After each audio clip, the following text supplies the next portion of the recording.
Welcome friends.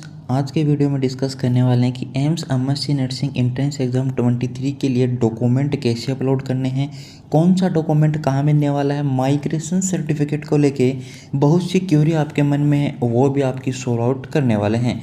Video को share, channel को subscribe कीजिएगा सही सटीक जानकारी पाने के लिए। साथियों, सबसे पहले आपको amsexam.ac.in पर जाना है। यहाँ पर आपको सर्च करना है। सर्च करने के बाद साथियों यहाँ पर आपको एकेडमिक कोर्स का ऑप्शन दिखाई देगा। उसके अंदर साथियों आपको एमएससी नर्सिंग पर क्लिक करना है।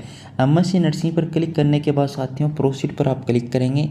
प्रोसीड पर क्लिक करने के बाद आपको लॉगिन करना होगा साथियों, जैसा कि हम दिखा रहे हैं।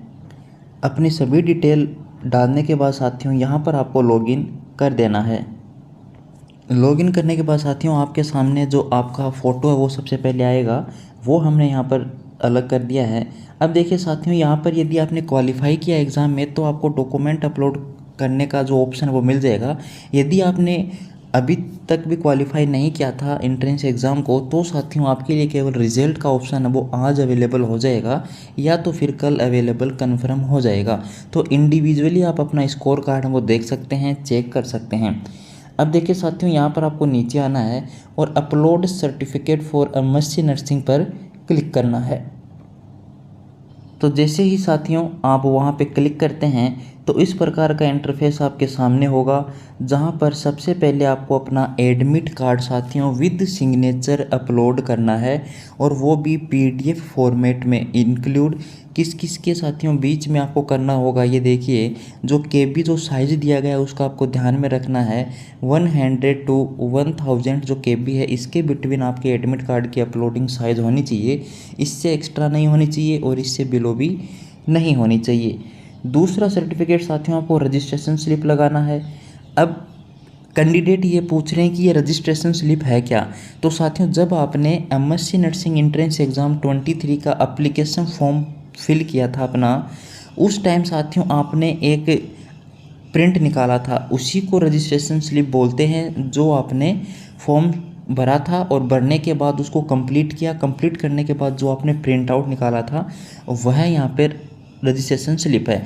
यदि साथियों वो आपके पास नहीं है तो आप उसे अभी भी निकाल सकते हैं। इसके लिए साथियों आपको पीछे जो हमने अभी बताया था उसके नीचे आना होगा, जहाँ पे रजिस्ट्रेशन स्लिप लिखा हुआ है।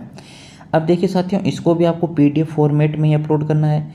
तीसरा है यहाँ पर कि आपको अपनी डेट ऑफ बर्थ सर्टिफिकेट लगाना है, मतलब आपका 10th का मार्कशीट यहाँ पे अपलोड करना होगा। अब इसके अलावा साथियों आपको बताना होगा कि आप रिजर्व कैटेगरी में यदि हैं तो आपको यहाँ पर अपना ओबीसी ईडब्ल्यूएस सर्टिफिकेट अटैच करना कंपलसरी है। जो डेट यहाँ पर मेंशन की गई थी वो साथियों आपको पता होनी चाहिए, उसी डेट का है वो मान्य होने वाला है। यदि आप उस डेट के नहीं हैं तो आपका इनवैलिड है रिजर्व कैटेगरी सर्टिफिकेट। इसके अलावा साथियों यदि आप पीडब्ल्यूबीडी कैटेगरी के हैं तो आपको ये फॉर्मेट अपलोड करना होगा। इसके अलावा साथियों आपने जब बीएससी नर्सिंग कर ली है तो साथियों आपको यहाँ पर डिग्री या फिर प्रोविजनल सर्टिफिकेट मिला होगा या फिर पासिंग प्रूफ मिला होगा, वह आपको यहाँ पे लगाना है। आप कंप्लीशन सर्टिफिकेट भी लगा सकते हैं। इसके अलावा यदि आपके पास प्रोविजनली सर्टिफिकेट है, डिग्री तो साथियों मान लीजिए आने में 6 मंथ तो लेकर आपको 1 ईयर का टाइम वो लग जाता है। तो अभी आपके पास केवल प्रोविजनल सर्टिफिकेट है। नेक्स्ट अपन डिस्कस कर लेते हैं कि अगर आपका रिजल्ट अभी तक डिक्लेयर नहीं हुआ है। देखिए साथियों, रिजल्ट डिक्लेयर नहीं होना अलग बात है और रजिस्ट्रेशन नंबर नहीं आना अलग बात है। तो यदि आपका रिजल्ट डिक्लेयर हो गया है तो आपको ये काम नहीं करना है, यदि रिजल्ट डिक्लेयर नहीं हुआ है तो आपको ये काम करना होगा। लेकिन जिनके रजिस्ट्रेशन नंबर नहीं आए हैं वो भी यही काम करेंगे। अब देखिए साथियों, इसमें क्या है, हम इसको आपको डाउनलोड करके दिखा देते हैं कि इसमें आपको क्या करना है। डिटेल में हम आपको ये समझाने वाले हैं। इसके अलावा साथियों अगर आपने डिस्टेंस लर्निंग की है, इसके अलावा यदि आपने रेगुलर कोर्स किया है, तो ये यहाँ पर डिस्कस करने वाली बात हो गई कि अब आपको क्या करना है। इसका फॉर्मेट क्या है वो भी अपन डिस्कस करने वाले हैं। सारी जो मार्कशीट है आपकी फर्स्ट, सेकंड, थर्ड और फोर्थ ईयर की साथियों, वो आपको यहाँ पर अपलोड करनी है पीडीएफ में बना के। इसके अलावा जो रजिस्ट्रेशन सर्टिफिकेट है नर्सिंग कैंडिडेट ओनली, तो आपको रजिस्ट्रेशन सर्टिफिकेट भी लगाना होगा। ये रजिस्ट्रेशन सर्टिफिकेट साथियों वह है जहाँ पर आप अभी किसी भी स्टेट नर्सिंग काउंसिल में रजिस्टर्ड हैं। अब देखिए साथियों, माइग्रेशन सबसे बड़ा क्वेश्चन, सबसे कंफ्यूजिंग ये टॉपिक है कि माइग्रेशन सर्टिफिकेट कहाँ से लाएं। अब कुछ कैंडिडेट बोल रहे हैं कि हमारे पास स्कूल का है, कुछ बोल रहे हैं कि हमारे पास कॉलेज का है।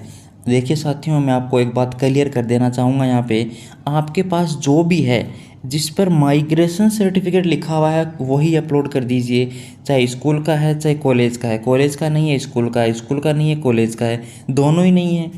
समस्या ये है कि अब दोनों ही नहीं है। तो फिर साथियों आप थोड़ा सा वेट कीजिए, हम आज आफ्टरनून तक आपको अपडेट कर देंगे कि ऐसे कैंडिडेट को क्या करना है। चलिए दोनों फॉर्मेट पर डिस्कस कर लेते हैं।